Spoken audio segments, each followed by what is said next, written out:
Imam Humaidi ini kemana Imam Syafi'i berguru, dia khidmah bawakan kitab Imam Syafi'i. Maka gurunya Imam Syafi'i gurunya dia, tapi dalam fikih dia berguru ke Imam Syafi'i. Fabarakallahu alaihi, Allah memberkati hidupnya, ilmunya. Imam penyusun Sahih Bukhari, kitab paling sahih setelah Al-Quran. Hadis pertama dalam Sahih Bukhari, hadis innamal a'malu binniyat, diriwayatkan dari murid Imam Syafi'i ini. Karena berkah beliau berkhidmah kepada Imam Syafi'i. Apa kata Imam Bukhari? Wa bilai qala haddatsana Abdullah ibn Zubair al-Humaidi qala haddatsana Sufyan qala ila akhir sanad.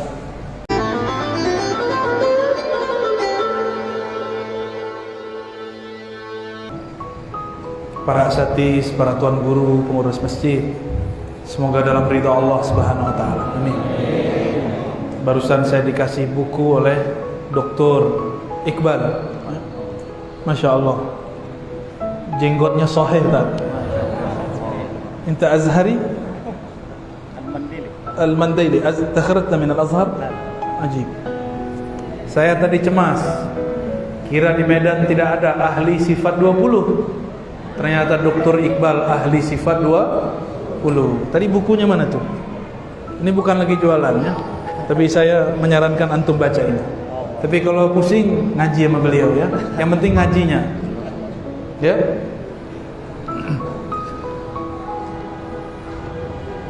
Tema kita apa? Mantapkan akidah azwaja.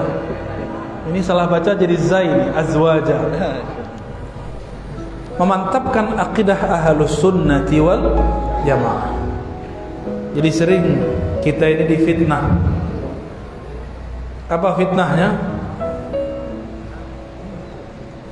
Ulama Wasliyah, ulama NU, ulama Muhammadiyah tidak ikut Rasulullah, cuma ikut Imam Asy'ari. Bahkan ketika kita bermazhab Syafi'i, apa kata dia? Jika Imam Syafi'i berbeda dengan Nabi, kita ikut Nabi. Itulah perkataan paling konyol yang pernah saya dengar di beberapa tahun ini. Katanya alim, katanya doktor juga, katanya tamatan luar negeri juga. Tapi apa kata dia? Jika Imam Syafi'i berbeda dengan Nabi, kita ikut Nabi. Coba antum bayangkan, Imam Syafi'i beda sama Nabi, mungkin gak? Hah? Mungkin gak? Yang semangat dong. Mungkin gak Imam Syafi'i beda Nabi? Mungkin. Imam Syafi'i itu menuliskan manhajnya dalam kitab Ar-Risalah. Imam Asy'ari ikut Imam Syafi'i dalam bab fikih, karena beliau berguru kepada imam-imam yang bersambung silsilah ilmunya kepada murid-murid Imam Syafi'i. Kata kawan, tidak usah ikut Syafi'i, ikut Bukhari aja. Pernah dengar gak? Benar? Gimana cara jawabnya?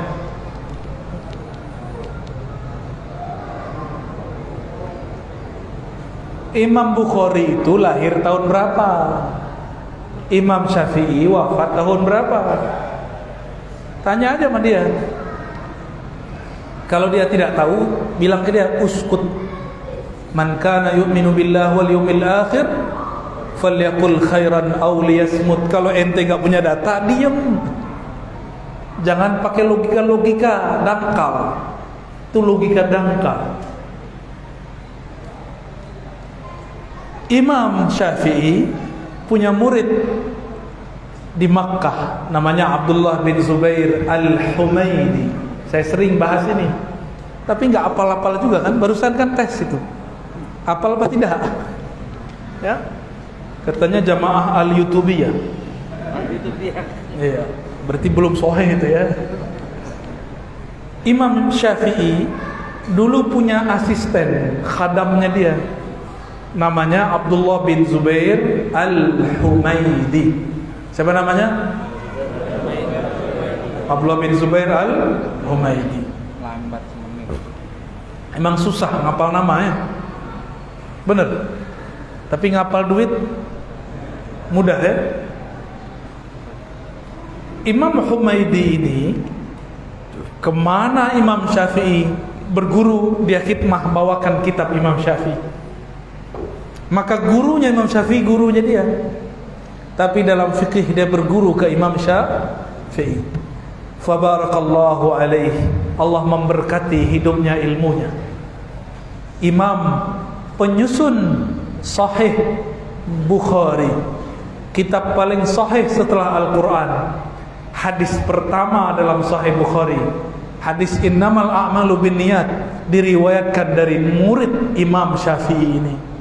Karena berkah beliau berkhidmah kepada Imam Syafi'i. Apa kata Imam Bukhari? Wa bilai qala haddatsana Abdullah ibn Zubair al-Humaidi qala haddatsana Sufyan qala ila akhir sanad. Jadi beliau menyebutkan, aku mendengar guruku Sufyan, guruku Humaidi berkata. Humaidi berkata, guruku Sufyan bin Uyainah, gurunya Imam Syafi'i. Waktu dulu diajak Humaidi ini belajar ke Imam Sufyan bin Uyainah. Jadi ulama dulu nggak ada gengsi bawa murid kepada gurunya supaya satu tingkatan dengan muridnya, nggak malu. Kalau sekarang kan gengsi. Saya punya kawan, dia juga guru sanad. Saya tanya, kamu dapat sanad dari mana? Oh, dari Syanu. Boleh saya tanya di mana dia? Oh, nggak bisa. Itu anak-anak jadi ustad, ya. Jadi ustad tapi childish, mau jadi pengguru sanad tapi nggak mau berbagi, maka sanadnya segitu-gitu aja. Tapi kalau kita bilang, oh di sana, nanti Allah bukakan lagi sanad yang baru. Oh di sana, nanti dibukakan lagi sanad yang baru. Ya, jadi jangan pelit. Ini punya sanad kok pelit, belum tentu masuk surga juga ya. Jadi Imam Bukhari, pengarang Sahih Al-Bukhari, itu murid dari muridnya Imam Syafi'i. Gimana? Jadi masih ikut Imam Syafi'i nggak? Yakin? Siapa nama guru Imam Bukhari? Abdullah bin Zubair al-Humaidi. Siapa nama gurunya? Syafi'i. Oke, apa? Apa enggak? Insyaallah. Insyaallah. Begitu juga Imam Muslim datang ke Mekah cari murid Imam Malik. Ketemu, dan itu menjadi hadis pertama. Menjadi hadis pertama dalam hadisul iman. Hadis tentang dialog Sayyidina Jibril dengan Sayyidina Muhammad sallallahu alaihi wasallam. Jika Imam Bukhari awal hadisnya, awal gurunya orang Mekah, murid Imam Syafi'i, maka Imam Muslim mencari murid Imam Malik. Jadi mereka ini berguru, mereka ini bermazhab. Imam Asy'ari juga berguru. Kata orang, kau ini mazhab Syafi'i, tapi tidak ikut akidah Imam Syafi'i. Saya mau tanya, ada nggak kitab akidah Imam Syafi'i? Hah? Ada? Ada apa enggak? Nggak ada. Yang ada kalam beliau diriwayatkan tentang akidah. Ketika beliau dulu berdebat dengan ahli kalam, cuma oleh kawan diterjemahkan dengan terjemahan sesuai hawa nafsu dia. Imam Syafi'i dulu pernah berkalam, hukmi fi ahli kalam ayyudrabu bil jarid. Ini panjang kalamnya, diriwayatkan oleh Imam Al-Baihaqi. Hukumku terhadap ahli kalam. Ahli kalam ini kelompok namanya Qadariyah. Apa nama kelompoknya? Tidak meyakini ada takdir. Apa nama kelompoknya? Bukan Qadiriyah ya. Qadiriyah nama thariqat sufi. Jangan salah nama. Imam Syafi'i berdebat dengan tokoh namanya Hafaz Al-Fard. Siapa namanya? Tuh, nama lagi tuh, pusing gak? Selamat pusing. Hafaz al-Fard. Hafaz al-Fard ini tidak percaya takdir Allah. Tidak percaya kepada takdir, berarti rukun imannya kurang lengkap, tidak sampai 6. Berkatalah Imam Syafi'i, hukumku, pandanganku terhadap hafaz al-Fard ahli kalam qadariyah, dia boleh dipukul dengan pelepah kurma lalu diseret di kampung. Tapi oleh kawan, karena saya ini lama ngaji hadis, bingung mau serang dari mana. Serangnya lewat S1 saya.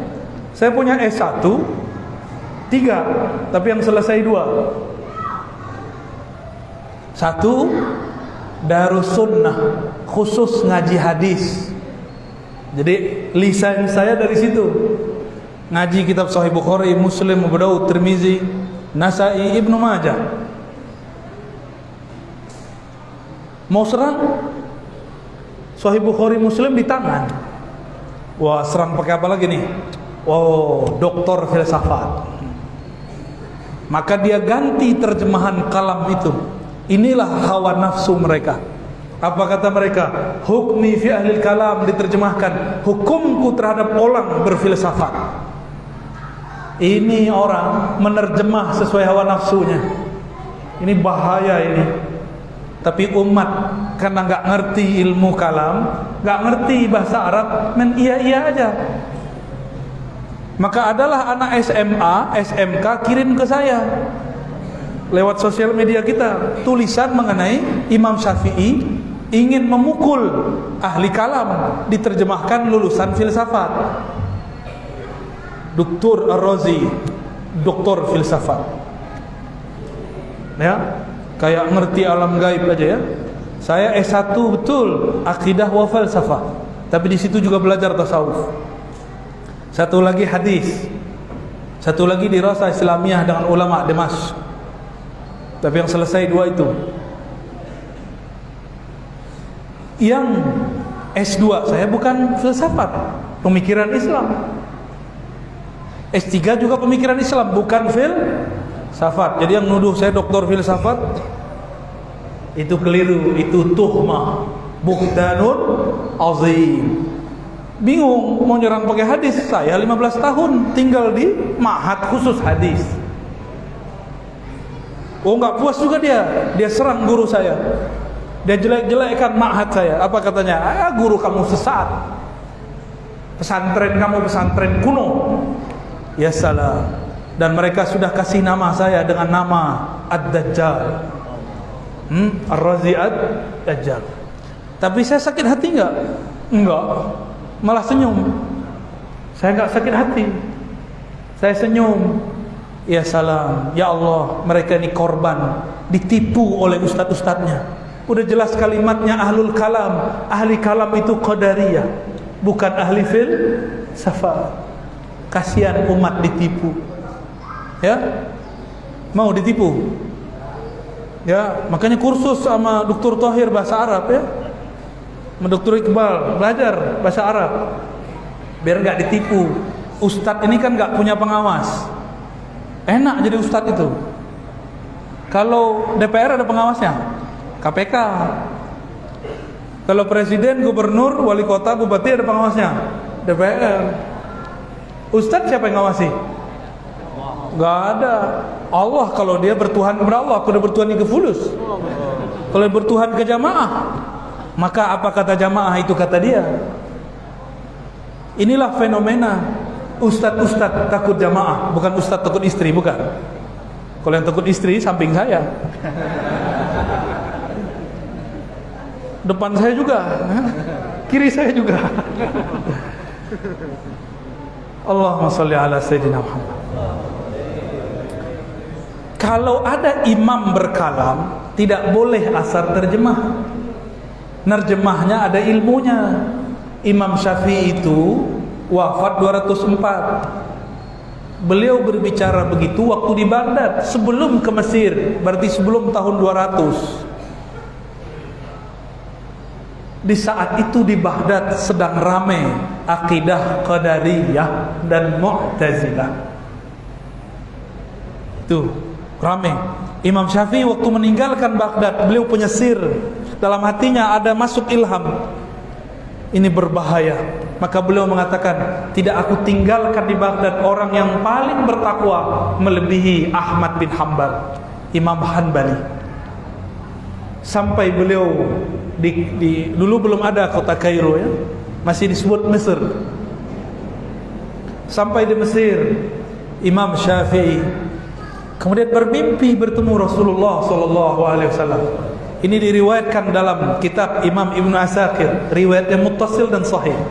Diulang kembali oleh Imam Subki. Apa kata Imam Syafi'i? Beliau tulis surat kepada Imam Ahmad.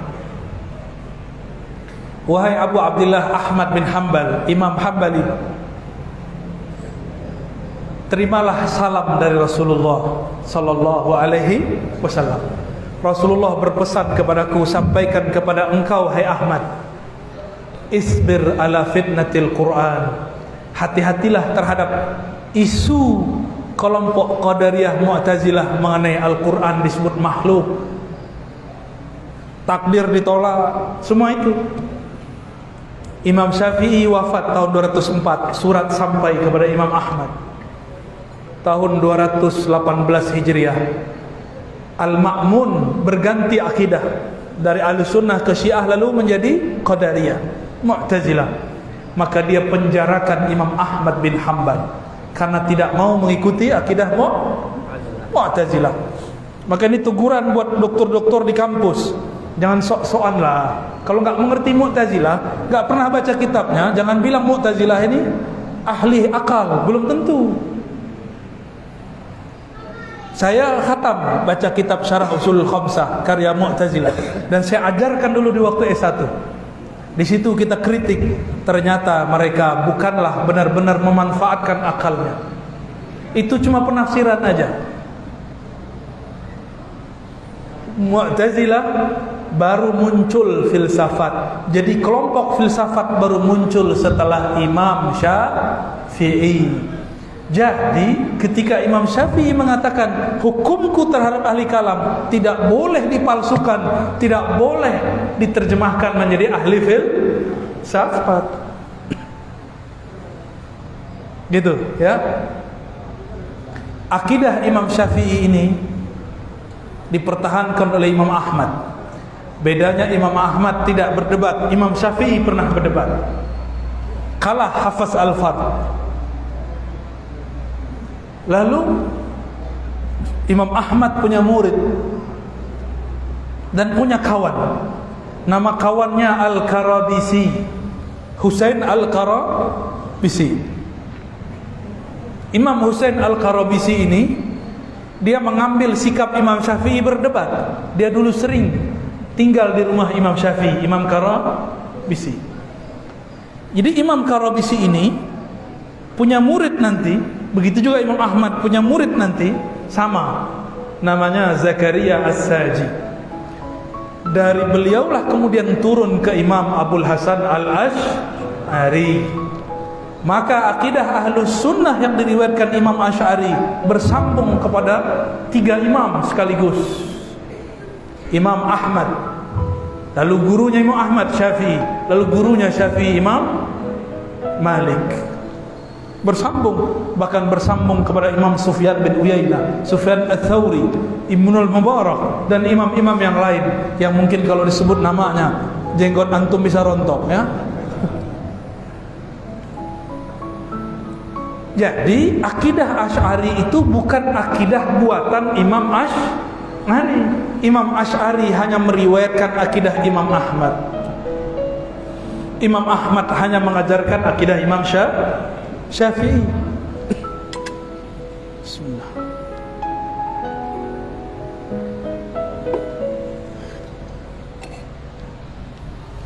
Gimana? Masih ragu berakidah Asy'ariyah? Di sini sudah ada pengajian sifat 20 belum, Ustaz? Pak. Sudah. Siapa? Dr. Iqbal ini aja. Alhamdulillah. Semoga tambah rame ya. Tugas saya kan manas-manasin pakai tabligh akbar ya. Habis itu antum yang panasin sendiri.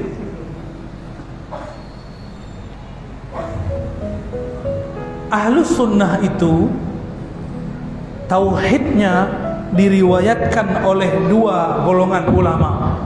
Satu ulama ahli akal, tadi Imam Asy'ari. Ada juga ulama ahli qalbu. Imam Asy'ari juga berguru ke ahli qalbu, namanya Imam Junaid, Imam Ruwaim, dan imam-imam yang lain. Maka saya melihat lebih dari 80% ulama sufi di dunia itu berakidah Asy'ari. Benar gak Ustaz? Di Al-Azhar begitu gak? Ya? Al-Habib Omar di Yaman akidahnya apa? Asy'ari. Mazhabnya apa? Syafi'i. Syekh Ali Jum'ah, Syekh Yusri di Mesir, akidahnya apa? Asy'ari. Mazhabnya apa? Syafi'i. Thariqatnya apa? Thariqatnya Syaziliyah. Syaziliyah. Mereka juga berthariqah. Syekh Ali Jum'ah juga berthariqah Qadiriyah, juga berthariqah Naqsyabandiyah. Lalu beliau membuat thariqah sendiri, thariqah Siddiqiyah Aliyah. Ya. Syekh Yusri bangun thariqah sendiri, Siddiqiyah Yusriyah. Jadi thariqah itu masih berkembang sampai sekarang. Kalau si imamnya, mursyidnya menguasai ilmu thariqah, metodologinya, dia boleh mengembangkan thariqahnya. Inilah hebatnya ulama-ulama ahli qalbu. Dan Syekh Yusri punya kitab akidah, Syarah Aqidah Al-Muhammadiyah, seingat saya, ya. Barakallahu lahum ajma'in, ya.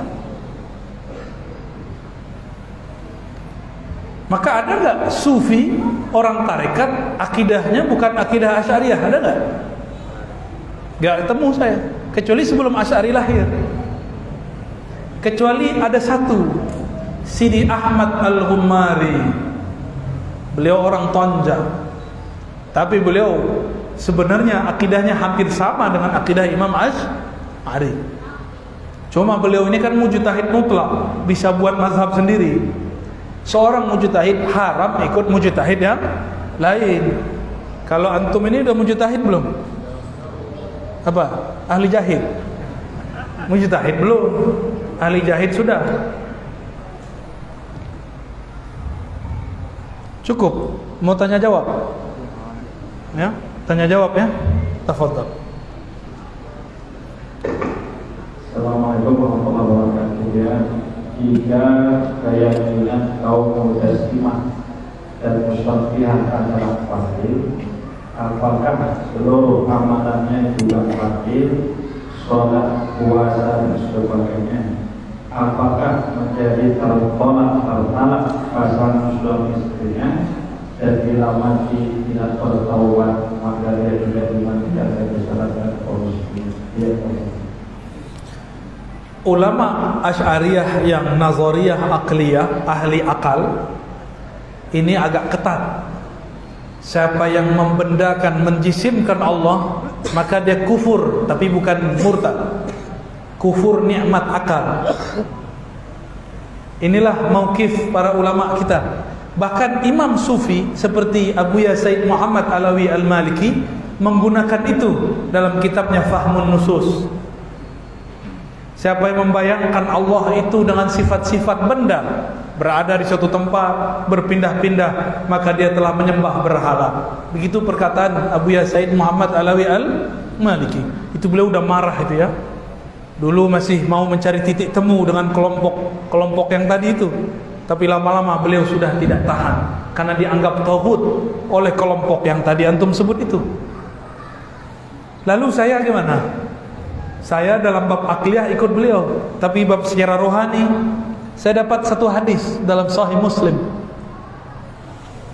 Di Sahih Muslim, Allah Subhanahu wa taala pada hari kiamat jaa ila qaumin, datang kepada suatu kaum, bi suratil lati la ya'rifunaha, dengan surah, dengan tajalli, manifestasi yang mereka tidak pernah lihat, yang mereka tidak kenal.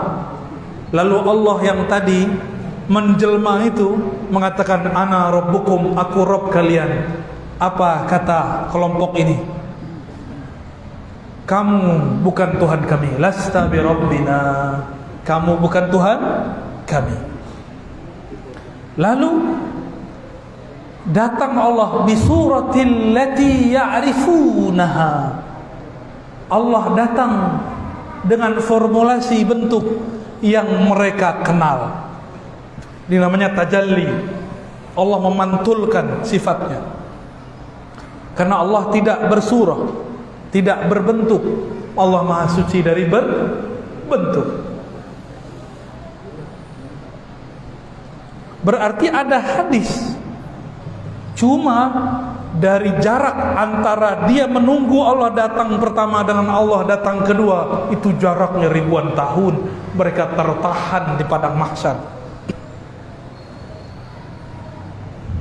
Jadi mereka masih dapat posisi. Itulah posisinya. Beda dengan orang-orang al-mutahabbina fillah, yang saling mencintai dengan dalam ruhullah. Dalam hadis Abu Daud, al-mutahabbina bi ruhillah, yang saling mencintai dalam ruhnya Allah, dengan ruhnya Allah. Mereka ini belum dihisab, belum ditimbang, sudah dijemput oleh Rasulullah sallallahu alaihi wasallam. Tidak perlu dihisab, tidak perlu diazab. Mereka lah para wali-wali Allah. Dan kebanyakan wali ini sufi. Ahli fikih yang sufi itu wali. Jarang sekali ahli fikih itu sufi. Bahkan sekelas Imam Syafi'i dituduh benci sufi. Benar enggak? Benar.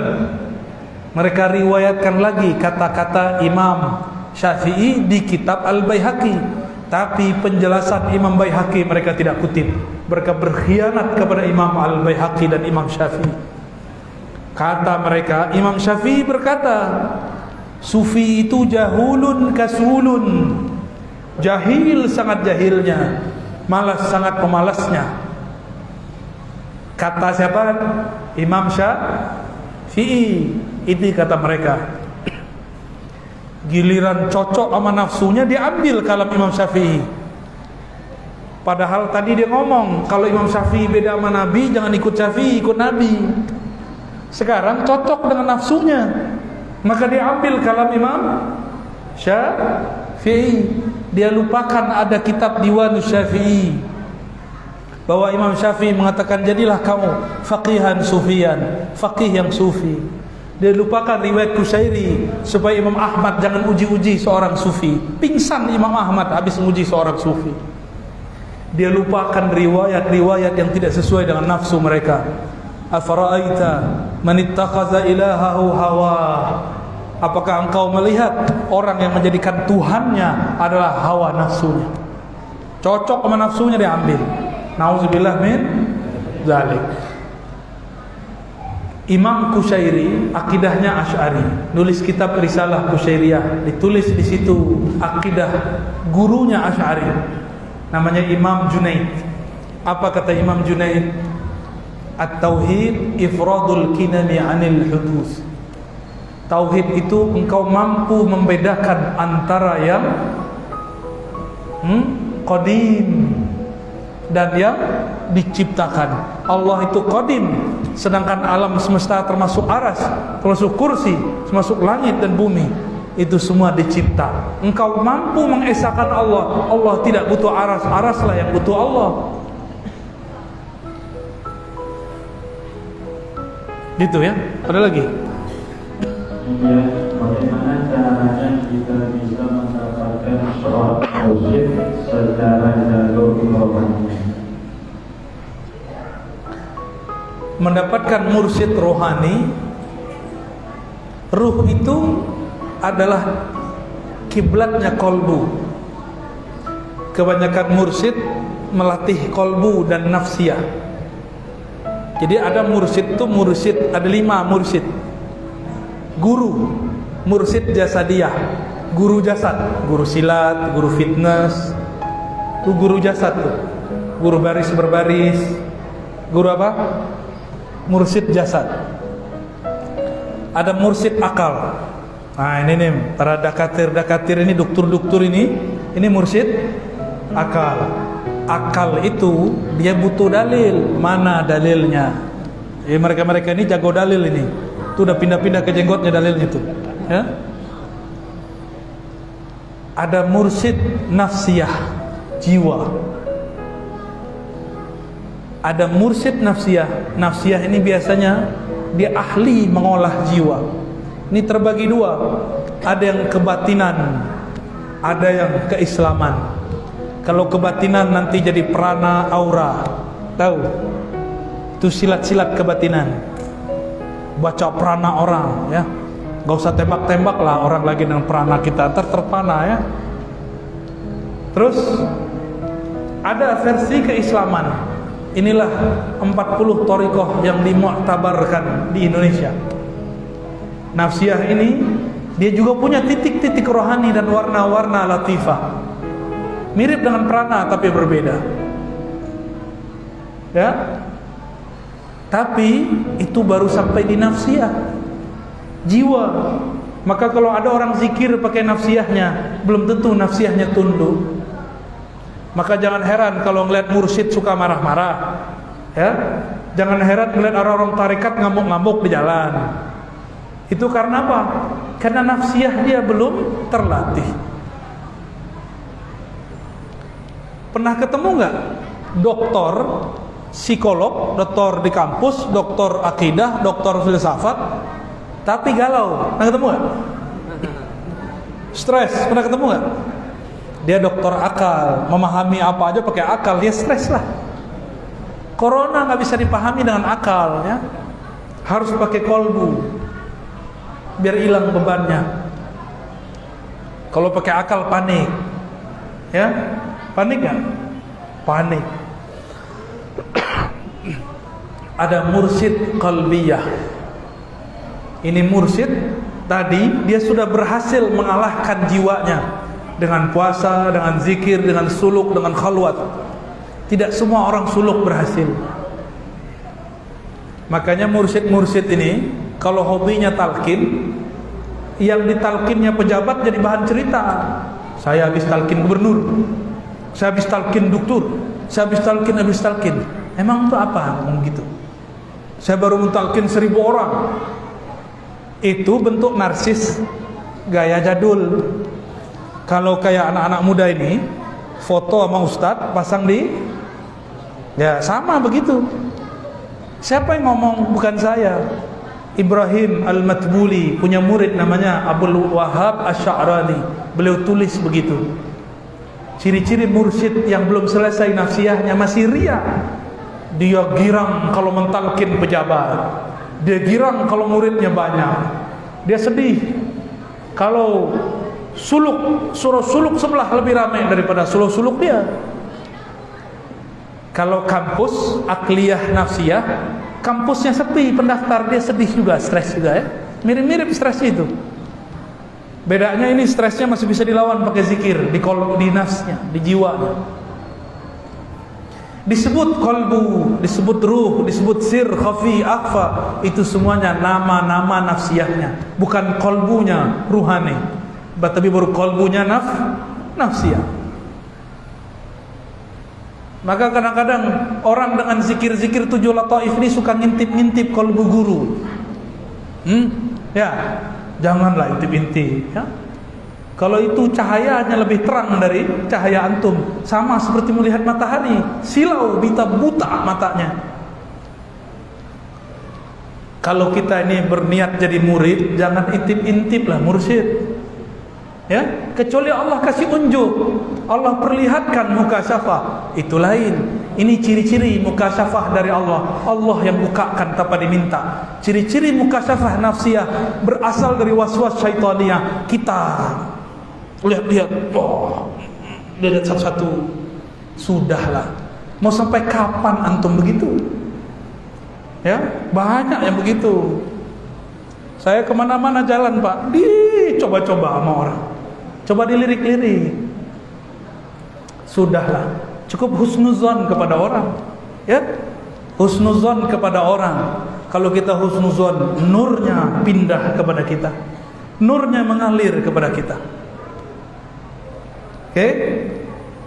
Sama itu yang pakai prana-prana, aura-aura, sama itu.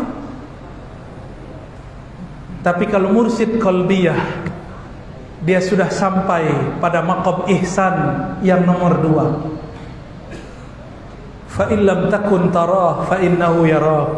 Jika engkau tidak merasa memandang Allah, maka yakinilah Allah sedang memandangmu, menatapmu.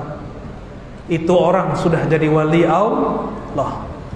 Jadi siapa yang berhak jadi mursyid, minimal dia masuk ke alam qalbiyah. Jadi jangan buru-buru juga ngangkat khalifah, ya, ngangkat wakil talqin. Sampai dulu dia ke makom qalbiyahnya, dia merasa dipandang oleh Allah, bukan merasa dipandang murid. Ini antum mandang saya, siapa yang gerakin? Allah. Maka saat itu Allah mandang saya. Namanya pandang wajhur rububiyah.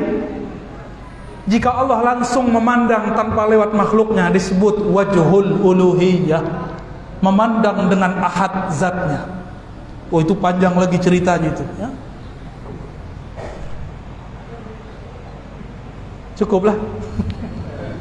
Yang satu lagi masalah sholat. Mengapa sholat kita, ibadah kita tidak terasa nikmat, padahal dalam sholat itu hakikatnya kita menghadap bertemu dengan Allah.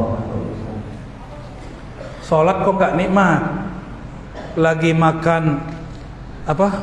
Kalau di Medan yang paling enak apa? Iga. Apa? Bika Ambon. Apa lagi? Orang Medan kok makan bika Ambon? Gimana ceritanya? Tapi kalau teman-teman saya ini, yang paling enak katanya duren. Cuma sayangnya durennya lagi nggak musim. Alhamdulillah dapat juga, mabok juga tadi ya. Lagi makan durian, yang diingat kata dokter, hati-hati, tar perutmu GERD, perutmu nanti asam lambung. Jadi mau makan, mikir-mikir. Jadi nikmat nggak? Makan tuh jangan dengan perasaan, makan tuh pakai lidah, minta izin kepada Allah. Bismillah ya Allah, izinkan aku makan. Nikmati itu makanan. Nikmat tuh makanan. Orang berumah tangga yang tidak menikmati berumah tangga, berarti yang dia pandang itu bukan bininya, bukan lakinya. Mungkin yang terbayang bagi dia muka orang lain. Dia sentuh tapi yang terbayang orang lain. Nggak bahagia. Hadirkan kekasih kita, jasadnya dan ruhnya. Lagi sholat. Sholat ini tubuh kepada Ka'bah, mata ke tempat sujud, kalbu ke nama Allah dan sifat Allah, ruh kepada ilah zatullah, zatnya Allah subhanahu wa ta'ala. Tahu nggak ruhnya di mana? Nggak tahu, apalagi tentang Allah. Maka Ibnu Al-Izz, ya?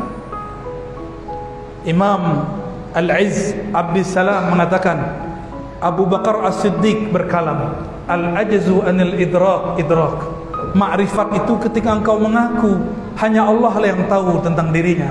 Aku adalah hamba paling bodoh. Aku cuma mampu menyebut namanya, itu pun dia yang membacakannya. Aku hanya mampu sujud, itu pun dia yang menggerakkannya. Rasakan kita digerakkan oleh Allah. Rasakan kalau kita nyebut namanya, Allah yang menggerakkan. Itulah makna Allahumma a'inni ala zikrika. Ya Allah, bantu lidahku nyebut nama Engkau. Ya Allah, bantu kalbuku berkiblat ke nama Engkau. Di saat itulah seorang hamba dapat menikmati solatnya. Itulah makna aqimis salata li dzikri. Usaha, kalau saya menerjemahkan akim bukan dirikan, usahakanlah menyempurnakan solat untuk mengingat Allah.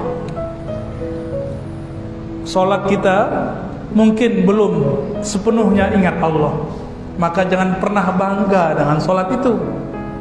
Itulah rahasianya kenapa habis assalamualaikum kita baca istighfar. Astaghfirullah ya Allah, solatku tidak khusyuk. Astaghfirullah ya Allah, tadi ketika sujud aku tidak ingat kepada Engkau. Kalau imam baca ayat suaranya merdu terasa olehnya, terus dia mengatakan, saya mau merdukan supaya yang di belakang keasikan. Dia kemudian istighfar, ya Rabb, ampunkan aku membaguskan suaraku bukan untukmu tapi untuk selainmu. Nah, ini kalau jadi imam ada caranya. Jadi imam supaya khusyuk solatnya, ini namanya makom imam. Sahabat namanya Abu Musa al-Ash'ari. Abu Musa lagi baca Quran malam-malam hari, Nabi tertegun dan Nabi berdiri diam. Bayangkan dulu ketika Nabi Daud baca Mazmur atau Zabur, beliau baca berhari-hari, burung berhenti, angin berhenti, air pun menjadi tenang, sehingga ada burung tidak jadi terbang hari ketiga mati. Dia mati mendengarkan seruling Daud atau senandung Nabi Allah Daud. Ini yang berhenti bukan burung, bukan air, bukan angin.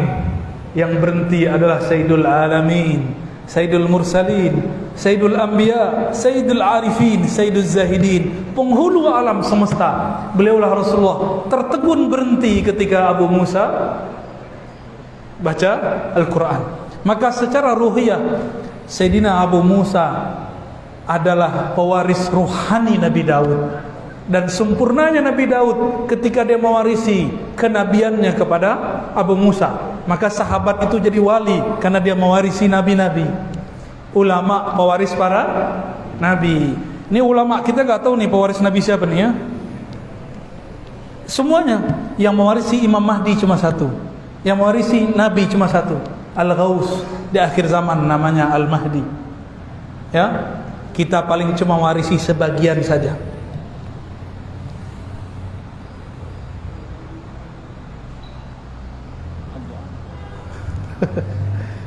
Cukup ya.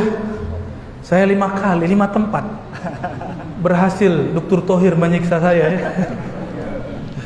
Besok ada lagi Subuh insyaallah. subuh sama Subuh, duha dan Jumat. Masya Allah 3.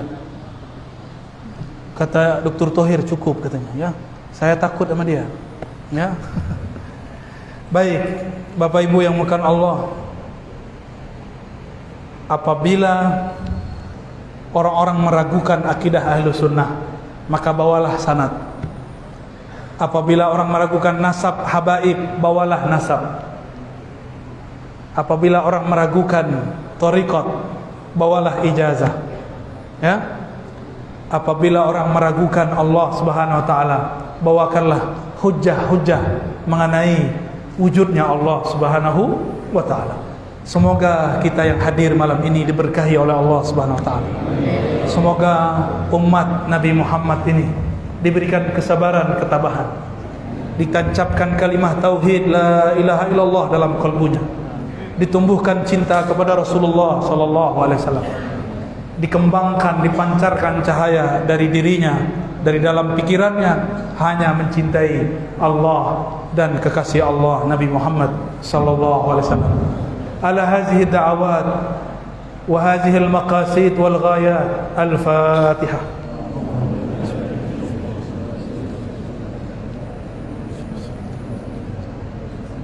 Wal maghdubi alaihim waladdallin. Alhamdulillahirabbil alamin. Mohon maaf tidak usah salaman ya. Cukup